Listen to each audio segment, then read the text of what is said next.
और देश में दलितों की जान इतनी सस्ती हो गई है कि किसी के मरने से कोई फर्क नहीं पड़ता। वो दिन दूर थे कि जब ऐसा होता था और समाज चिटपिट के घर में बैठ जाता था।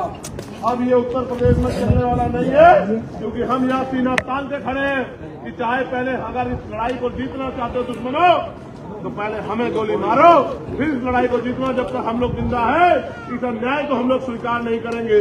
अभी जिलाधिकारी से बात करूंगा, कमिश्नर से बात करूंगा, एसएसपी से बात करूंगा। अगर वो इस मांगों पे खड़े नहीं उतरे, जो समय वो तय करेंगे मैं पर्याप्त समय दूंगा। अगर वो खड़े नहीं उतरे तो फिर मैं आपसे अपील करूंगा, अनिश्चितकालीन आंदोलन पे मेरे साथ रामपुर जिलाधिकारी कार्यालय पे आएंगे नहीं आएंगे, मैं आपको बाबा साहब के सम्मान में जब मरने मिटने के लिए तैयार है। ये मैंने कहा ना, ये चैलेंज है आरएसएस के लोगों को, भाजपा के लोगों को, कि हमें कमजोर मत आंकना। भूलने वाले लोग नहीं है। हमें बाबा साहब अम्बेडकर के 4 बच्चों की कुर्बानी याद है, जिनकी वजह से आज हमारे तन पे कपड़े हैं। और हम डरने वाले लोग भी नहीं हैं। हम मर मिट जाएंगे लेकिन गुलामी की बेड़ियां पहनने का काम नहीं करेंगे। हम आजादी के परवानों को भी मानते हैं। वाले व्यक्ति के लिए इस गोली का बदला हम संविधान की ताकत से उन वर्दी वाले गुंडों को सजा दिला के पूरा करेंगे। मैं आपसे फिर कहना चाहता हूं, जो लोग इस बात का विरोध कर रहे हैं वो भी अनजान है। उनको भी नहीं पता कि उनको भी इस देश में स्वाभिमान सम्मान का जीवन बाबा साहब अम्बेडकर के संविधान में दिया, उनको भी बात की जाएगी। लेकिन हम लोग जागरूक हैं, हम लोग अपने अधिकारों के प्रति सचेत हैं। हमारे महापुरुषों ने हमें सचेत किया है, अभी हमारी माँ बाबा साहब अम्बेडकर की बात की वैल्यू समझती है। ये पार्क हमारे पास हमारी धरोहर है। इस धरोहर पे और आप जानते नहीं हो क्या, प्रधान जी ने इस पार्क का और इस बोर्ड का अपने हाथ से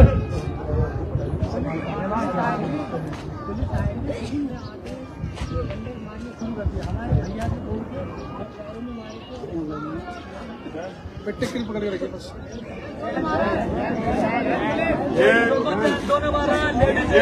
मुख्यमंत्री योगी आदित्यनाथ जी का रामराज है। इसमें जेंट्स पुलिस महिलाओं को पीटेगी और फिर गोली चलाएगी। बिल्कुल, अगर शर्म अगर बची है तो शर्म करो। इतने बेवकूफ मत बनो कि नेताओं के टट्टू बन जाओ। इतने बेवकूफ मत बनो कि नेताओं के चापलूस चमचे बन जाओ। और गरीबों के ये इनकी दुआएं बदुआएं तुम्हारी तुम्हें इन्हें भी देगी इनकी बदुआ। उसकी माँ के आंसू गरीबों की हाय कैसी होती है आपको पता है ना? कैसी होती है गरीबों की हाय? कहते हैं कि कुदरत की लाठी में आवाज नहीं होती। कुदरत की लाठी जब चलती है तो अच्छे का घमंड टूट जाता है। मैंने एफआईआर भी पढ़ी, मैंने मांगे भी सुनी। मैं आपको भी मांगे बताता हूँ और मैं आपसे अपील करता हूँ, क्या मुझे वो मांगे वाला पर्चा मिलेगा? इसके बाद हमारे साथी ने फोटो खींचा वालों उसके बाद तो मुझे बोलो एक बार।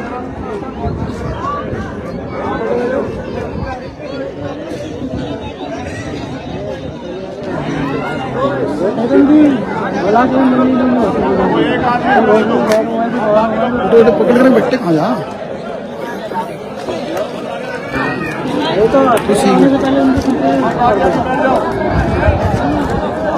देखो, ये सबसे बड़ा मजाक है कि जिनके कंधों पे गरीबों की सुरक्षा करने की जिम्मेदारी है, जिनको देख के हर पीढ़ी अपने आप को सुरक्षित महसूस करता है, वही अगर कानून से खिलवाड़ करने लग जाए, अगर इस एफआईआर को देखेगा तो हंसेगा। 25 लोगों का मुकदमा और पूरी जो भाषा शैली लिखी गई है ये जानबूझ से इस घटना को बदलने के लिए और अपने साथियों को बचाने के लिए किया। अभी संविधान तो कहता ना कि अपराध करने वाला चाहे मुख्यमंत्री और प्रधानमंत्री, किसान और मजदूर, जो अपराध करेगा उसको सजा मिलेगी।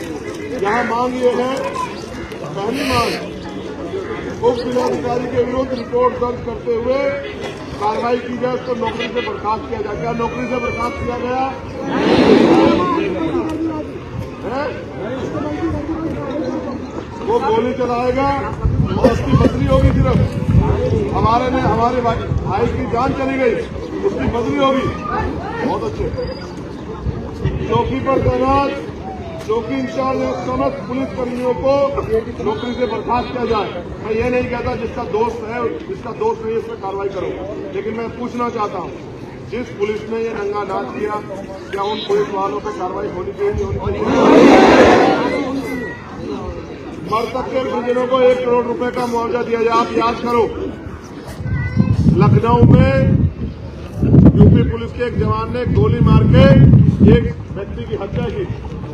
मुख्यमंत्री जी ने उस परिवार को बुलाया और 50 लाख रुपए का मुआवजा दिया और क्लास 1 की नौकरी जो है वो उसकी पत्नी को दी। ये हत्या किसने की? किसने की हत्या? पुलिस ने। तो फिर आपसे दौरान क्यों हो रहा है? आपको भी वो मुआवजा और वो नौकरी मिलनी चाहिए, नहीं मिलनी चाहिए? बताओ। एक और घटना हुई थी, एक व्यापारी को आजमगढ़ में या गोरखपुर में पुलिस ने होटल में घुस के मारा। उसके परिवार को भी मुआवजा और उसकी पत्नी को भी या उसके परिवार किसी व्यक्ति को नौकरी दी गई। ये 2 उदाहरण हमारे सामने हैं जो उत्तर प्रदेश सरकार ने उत्तर प्रदेश पुलिस की अपराध करने पे किया। लेकिन अभी हमारे व्यक्ति को क्या मिलेगा, इसकी जानकारी हमें नहीं। किसका फोन है ये? चलो,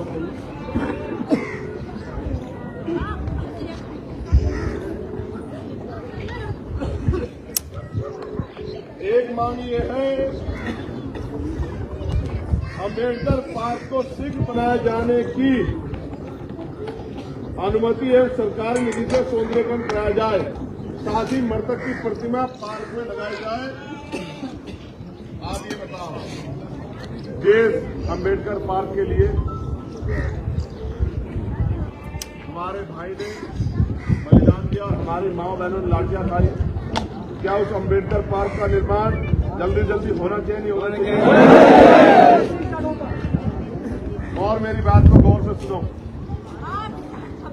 यहाँ पूंजीपतियों को, धन्ना सेठों को, उद्योगपति को 1-1 रुपया लीज पे 100 साल के लिए जमीन, 60 साल के लिए, 50 साल के लिए उद्योग लगाने के लिए दी जाती है। लेकिन जो लोग खेती करते हैं, मेहनत करते हैं मिट्टी में, उनको वो जमीन उनके नाम नहीं होती। ये कितना एरिया होगा पूरा? 1.5 बीघे होगी, 1.5-2 बीघे होगी। 1.5-2 बीघे के अगर इनको पैसे चाहिए तो पैसे ले लेते, लेकिन हमारे भाई की हत्या तो न करते। हम इनके पैसे देते, लेकिन ये कम से कम हमारे भाई को तो छोड़ देते। सर में गोली जान से मारने की नीयत से मारी जाती है। अगर कोई बहुत बड़ा इस तरह की स्थिति हो जाए तो लॉ एंड ऑर्डर मेंटेन करने के लिए पैर में गोली मारी जाती है, यही रूल है। लेकिन सर में गोली मारेगी और वहां तो मारने वाले का मोटिव साफ था कि वो उसकी हत्या करना चाहता था। ठीक है, रिपोर्ट के अनुसार दोषी व्यक्तियों को शीघ्र जेल भेजा जाए। कोई गिरफ्तार हुआ? जख्मी लोगों की आर्थिक मदद की जाए। अब आपको जान के बड़ा आश्चर्य होगा कि जो 2 लोग जख्मी हैं, उनमें से एक जो भाई रईसपाल सनोब ओमकार है, जिसके दोनों पैरों में गोली लगी है, अभी उसका कोई इलाज नहीं हुआ। उसकी गोली भी निकाली गई, उसको इन्फेक्शन हो जाएगा, हो सकता है उसका पैर काटना पड़े। और मुझे लगता है कि प्रशासन और पुलिस उसके भी मरने का इंतजार कर रही है कि ना रहेगा बांस, ना बनेगी बांसुरी, ना रहेगा रईसपाल, ना देगा कोई दवाई। और इनके जो साथी जिन्होंने गोली चलाई है, जिन्होंने अपराध किया, वो सरेआम बच जाएंगे। रमन को हाथ में गोली लगी है, उसको भी नहीं लिया गया। इससे स्पष्ट होता है कि उनकी मंशा उस घायल व्यक्ति को स्वस्थ कराने की नहीं है। और आखिरी मांग ये है, ये दे दो, पकड़ दी तो मेरे काम है।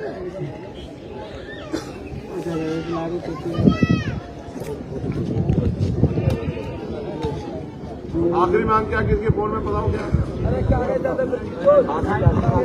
और सरकारी नौकरी पे मैं पहले ही बात कर चुका हूं कि सरकार ने दी है। भाई कानून सबके लिए बराबर है ना?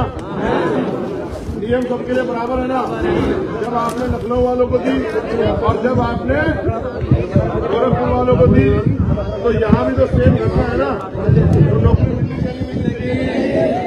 मैं आपसे एक अपील करना चाहता हूँ, ये गांव है, मैं गांव में किसी भी तरह का कोई भी परेशानी नहीं चाहता, लेकिन मैं आपसे अपील करना चाहता हूं कि अगर सच में आप आने वाले कल में जो घटनाएं होने वाली हैं, अगर आप उनको रोकना चाहते हैं, कहते हैं ना first impression is the last impression, अगर आप रोकना चाहते हैं तो आज ही शपथ लो, संकल्प लो कि हम इस लड़ाई को इतनी ताकतवर तरीके से लड़ेंगे कि क्योंकि परिवार के पास में गया, उन्होंने मुझसे कुछ नहीं कहा, उन्होंने बस ये कहा कि भाई हम आपसे बात करना चाहते थे, हमें बात नहीं करने दी और हमारी एक ही मांग है कि अम्बेडकर पार्क बन जाए और मेरे बेटे को न्याय मिल जाए। उन्होंने मुझसे नहीं कहा कि नौकरी मिलनी चाहिए, कोई और मदद होनी चाहिए। मैं ऐसे परिवार को भी बहुत बहुत बधाई और उनको सलाम पेश करता हूं कि उन्होंने अपने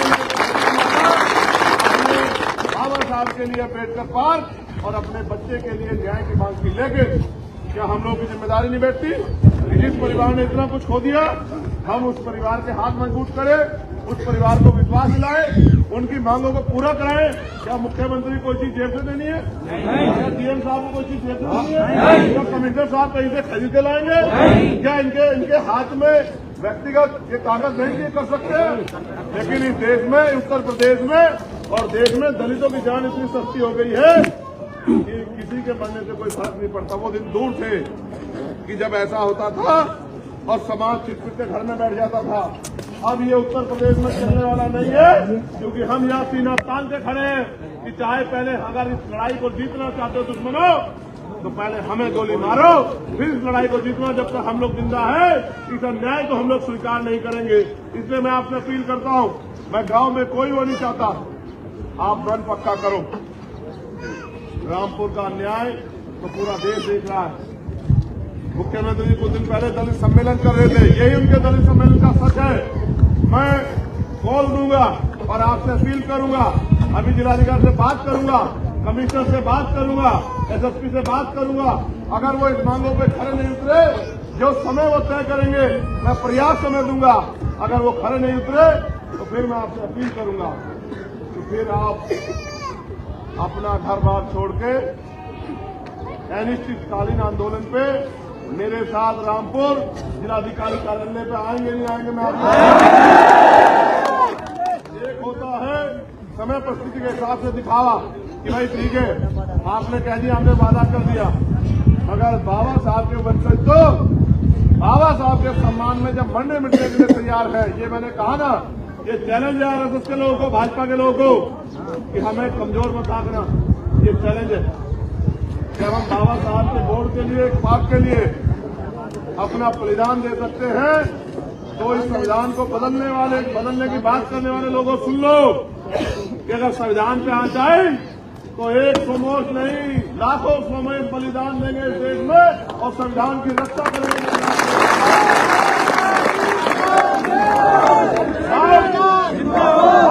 भूलने वाले लोग नहीं है। हमें बाबा साहब अम्बेडकर के 4-4 बच्चों की कुर्बानी याद है, जिनकी वजह से आज हमारे तन पे कपड़े हैं।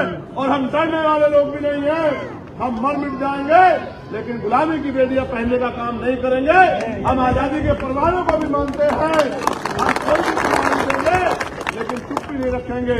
मैं अभी बात करके थोड़ी देर में आपको सूचना दूंगा। मैं आपसे अपील करूंगा कि आप इस लड़ाई को आखिरी लड़ाई मान लीजिए। अगर आपने इसको आखिरी लड़ाई नहीं मानी तो कल किसी और गांव में किसी और समय से सर में गोली लगेगी और आप मुझसे कहोगे कि चंद्रशेखर भैया आ जाओ, न्याय दिला दो। क्या करेगा चंद्रशेखर अकेला और कैसे लड़ेगा चंद्रशेखर अकेला और किससे लड़ेगा चंद्रशेखर अकेला? आप ये बताओ।